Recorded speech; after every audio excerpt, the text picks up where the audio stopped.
is our Anson dog. Anyway, I'm going to talk about old-time trappers and hunters from this part of the country. You know, pretty much all right here in this valley where I live. People that hunted this country, guided this country, trapped this country, and one thing another. And I just happen to be just old enough to have gotten to know the greatest majority of these old timers, and certainly not the very first ones, but at least what you might say second generation of mountain men, trappers, hunters. And you know, there was there was an old man that my family got to know many years ago, and when we first knew him, he lived in a tent. He lived in a tent year-round, and he just simply moved the location of that tent depending on what time of year it was, and one thing another. And this guy, you know, his lineage, he was a Swedish Dane. He was Danish and Swedish, and he was a very tough guy, and he had arms here. He had arms right here at the bicep. They were as big around as my thighs. And this man was awful handy with a double-bitted axe. And I saw him repeatedly cut trees with this double-bitted axe that was just razor sharp. He could shave with it. He didn't shave because he had a beard twice as big as mine. And you know, he was a gray-haired old man. What was his name? When we got to know him, and his name was George Jethrop, and he was an extraordinary trapper. And anyway, he had an old Model A, you know, car, and traveled around in that. In later years, he picked up a Willys Jeep pickup. That was the Willys Jeep that the wheelbase was wider in the back than the wheelbase was in the front of that Jeep. It was a gray Jeep. And there was a number of years that this man, you know, would watch our property when my grandparents would go east to visit family for about a month or so, along about January, and he would stay in a cabin that didn't have any running water that we had, and you know, he would draw water off the creek and one thing another, and you know, kept the cabin warm with a wood stove. And this man ran a trap line, and it didn't make any difference. It didn't make any difference what time of year, you know, how he dressed and one thing another. He dressed in bib overalls and a light colored, you know, denim type shirt. Winter and summer, that's what he wore year round. And he wore an actual straw hat, whether it was 70 degrees up or it was 40 below zero. Really? He wore a straw hat. I didn't know that. He wore a straw type cowboy hat, just kind of turned up just a little bit. He was so tough that it was just unbelievable. Now, I talked about the size of his biceps. He would swing an axe. He would swing that double-bitted axe with one hand, and chop with one hand. And changing mid stride to the left hand and chop with the left hand and chop with the right hand, and he was good as with one hand as the other was with the other hand. He had two teeth. He had two teeth there in the front, one right here and one right here. And you know, I asked him how he lost these other teeth. He said, well, he says, I pulled them myself. He said, because they were aching. Well, you know, he loved kind of spicy food, and one thing and another. His main diet was, you know, those green chili peppers. He liked kind of the mild or medium green chili peppers, fried potatoes and onions, and elk steak, or whatever, deer steak. Did he just gnaw it to death? Whatever that it was, you know. And he evidently had pretty doggone tough gums because, you know, he'd cut up that steak on his plate, you know, or fish. He liked fish too. But anyway, he would wear a couple pair of wool socks, heavy wool socks in the winter, and he had irrigating boots. Now irrigating boots come up mid-thigh here. He'd wear those irrigating boots, and he'd snowshoe back in the country where we lived, about 8 miles to a little, about 8 by 8 little cabin that you had to bend down a little bit to step into it. He'd hike in there and check his marten trap line, his coyote trap line, and spend the night and skin his furs in that little cabin with a little stove in there. And he was extremely strong, and just a woodsman that he was. And he come over into the Wyoming country from somewhere in Idaho. He didn't call it Idaho, he called it Idaho. And we'd invite him to supper now and then. And he didn't have glasses or anything, but he would use a magnifying glass about 3 inches in diameter and hold it to read the newspaper and one thing another. And my grandmother asked him one day what he was going to do if he ever got a love letter. He didn't have that that magnifying glass. He says, if I ever get a love letter, he says, I won't have any trouble reading it. You know. But anyway, really good-natured old fella. You know, this was, I knew him from the time I was just a little boy and could talk, and he passed away, you know, when I was about 12 years old. But anyway, he could trap more fur than just about anybody living. And, you know, he was very secretive and one thing another, and pretty much minded his own business and one thing another. And, you know, but he was a master. He was a master at trapping, and almost all these early trappers were very adept at what they did. There was a considerable number of old timers that would go in the mountains, you know, just about to start a winter, and they'd go in there with horses, and somebody would bring the horses out and they would leave them.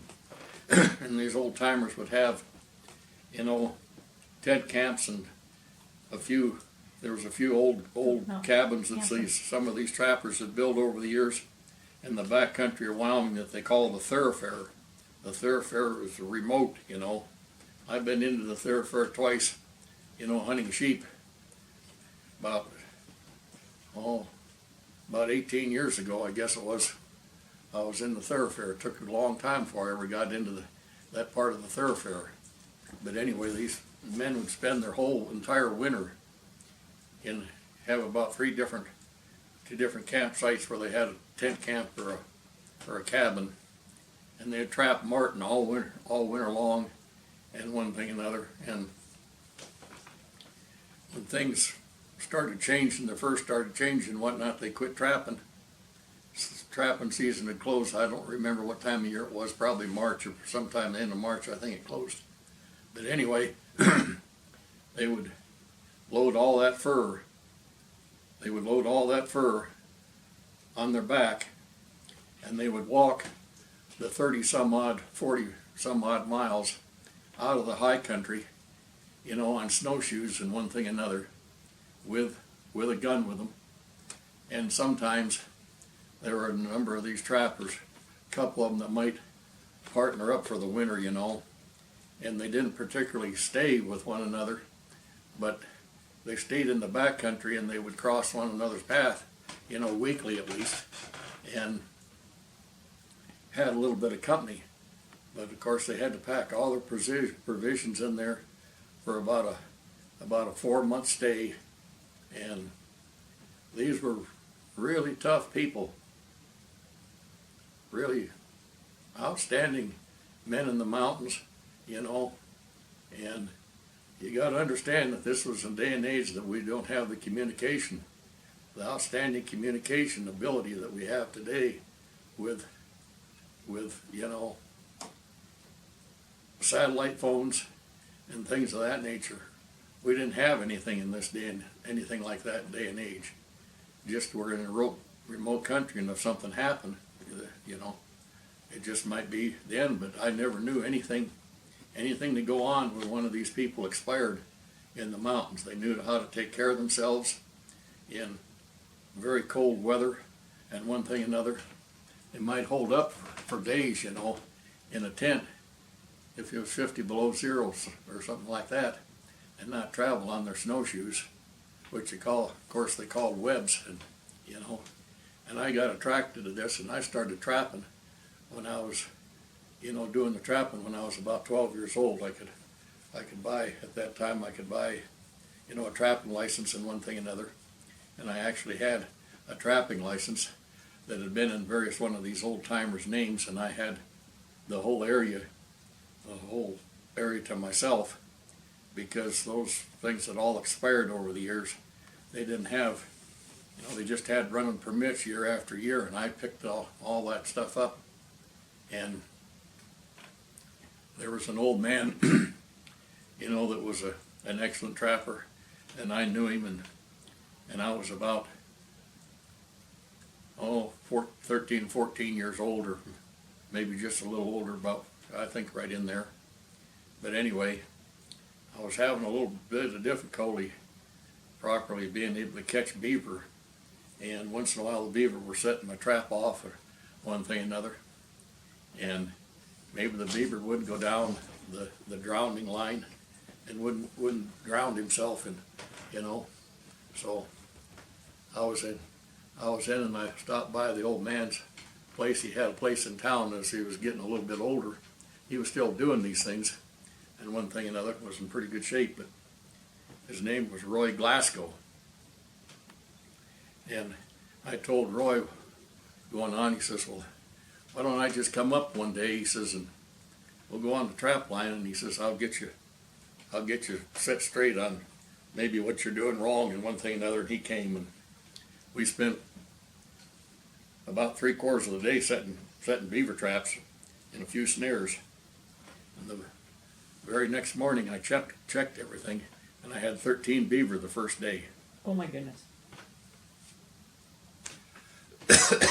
So this lets you know, this is how this guy made his living, and he was not only a master at trapping beaver, but everything that there was. He was a master at trapping coyotes and bobcats, trapping marten, ermine, which is a weasel, fox, whatever it might happen to be.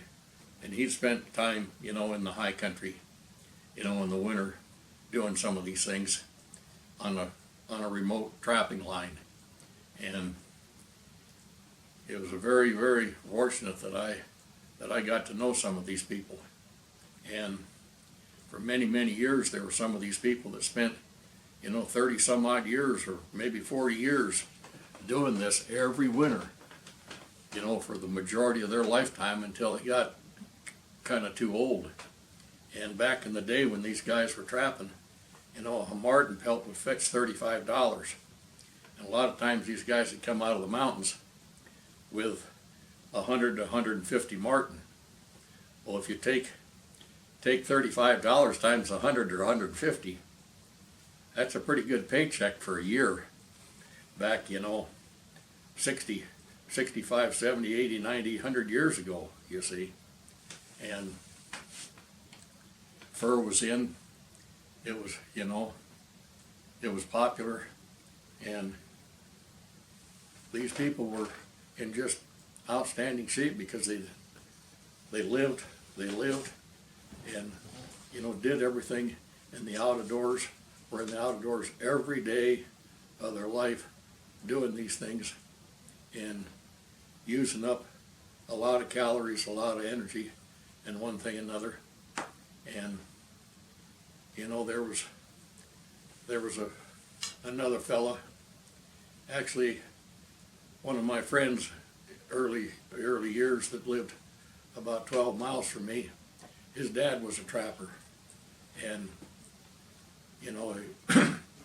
and I knew his dad, and I know from records and one thing another that he trapped every winter somewhere between 100 and 150 marten in the high country here of Wyoming. Now, he didn't pack back into the mountains. He walked a trap line from his home lodge here in the valley. His name was Harry Dahlem. And Harry passed away when I was about the time I turned about 6 years old or so. And from rheumatic fever, came down with strep throat and went into rheumatic fever, and he passed away. There was another fella,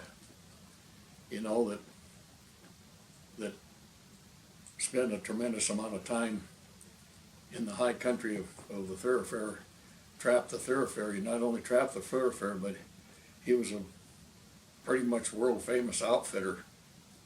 One of the very first outfitters in this country, and in this part of the country here. And anyway, he had a brother also that he didn't so much do guiding, but he did a lot of trapping and spent time in the high country. And anyway, the outfitter trapper, his name was Max Wilde, and his brother was Ray Wilde. Now Ray had hands twice as big as I. It's only about as big as I am, but his hands were twice as big as mine from just working for years, And I knew Ray reasonably well, and we visited numerous times about some of these things. And these are people that basically pioneered this country, this part of this country. And there was an old rancher and his wife and family that lived in the valley here, and it was the Frost family, and they had what was known as the Frost Ranch. And I read a book, about some of these things that Ned Frost had wrote this book about, what he did, one thing and another. And this guy talking about trapping 150 coyotes in a winter, and one thing and another, and coyotes are a real sly character, but when you get it down pat, you can just catch these coyotes just right and left if you really know what you're doing. And he knew what he was doing. Just, this is what these people did. This guy was an outfitter. He was known, around all this country and other countries as, one of the better outfitters here in Wyoming. And these names should never go away.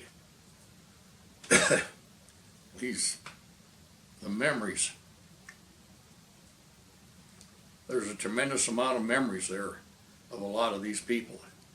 And, you know, some of the people that were just a little bit younger and got into some of that business, the outfitting type of business. There was a fellow by the name of Al Davis. Now he had an uncle that was a true mountain man, and taught Al, you know, how to trap and how to guide hunters and one thing and another.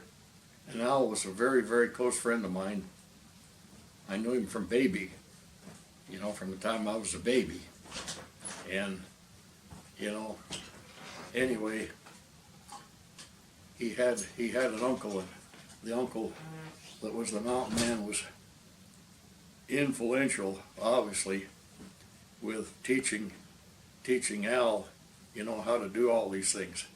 The uncle's name was Glen Billings, and he was a real strong, tough character.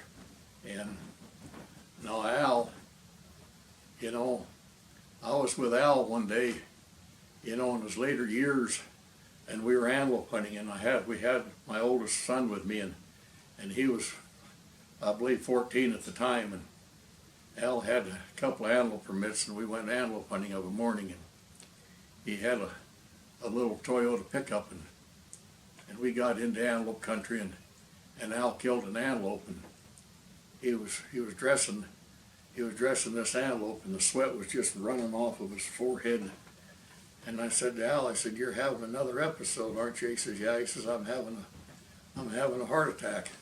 And at that, you know, he says, "I guess I should have moments ago," he says, "taken my nitroglycerin." So he reached in his pocket and he took some nitroglycerin, and I made him sit down in the seat of the pickup.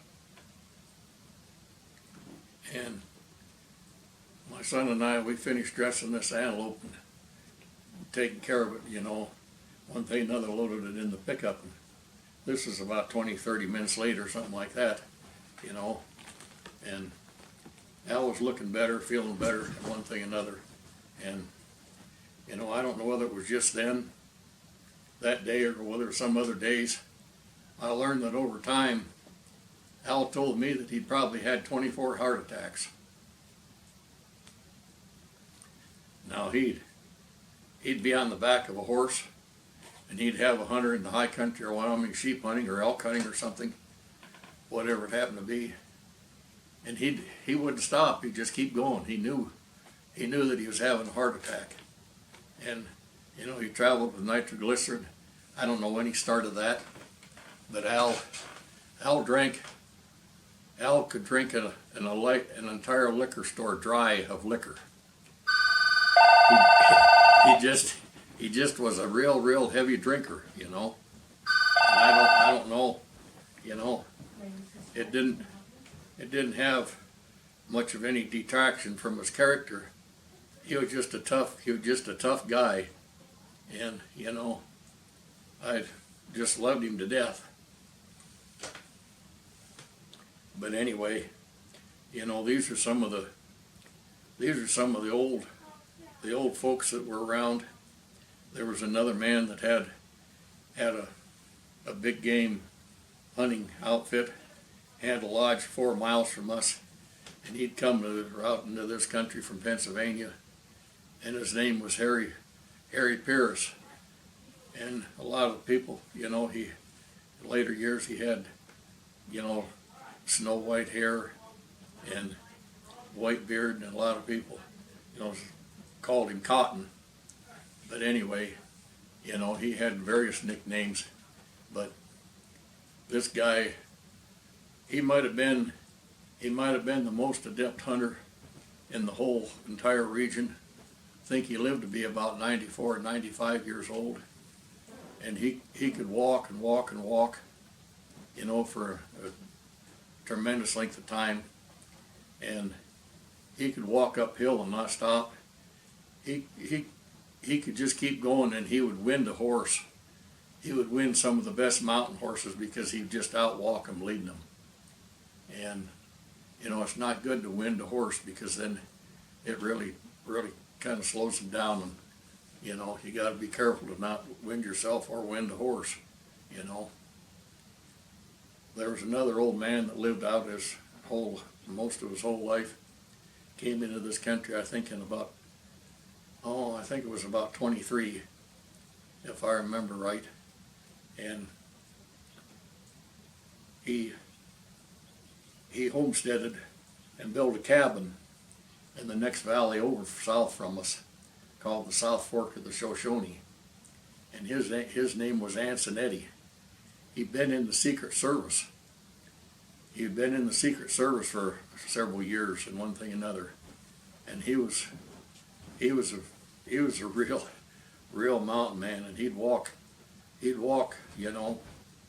out of the back country of the thoroughfare 35 or 40 miles, leading a pack train of horses rather than even riding. I've got pictures of him coming out of the thoroughfare with a string of horses and other people. I knew people that he guided for and that hunted, that guided with him, and one thing and another. And Anson and I had gotten to be pretty good friends over the years. And, he was just real quiet. And somebody would bring him food. He didn't drive. Somebody would bring him food, 40 miles. He was about 40 miles from town. Somebody would bring him food, once a month or so. And he'd keep stocked up on things. And, but they just loved to do what they did. And he did quite a bit of prospecting and one thing and another. And he worked at times, for various situations for the Forest Service and one thing and another. He always seemed to be just as content and happy as can be. And this was where he lived. He didn't have any kind of refrigeration or anything. He didn't have electricity. He didn't have anything like that. He had a cold box, kind of buried into the creek.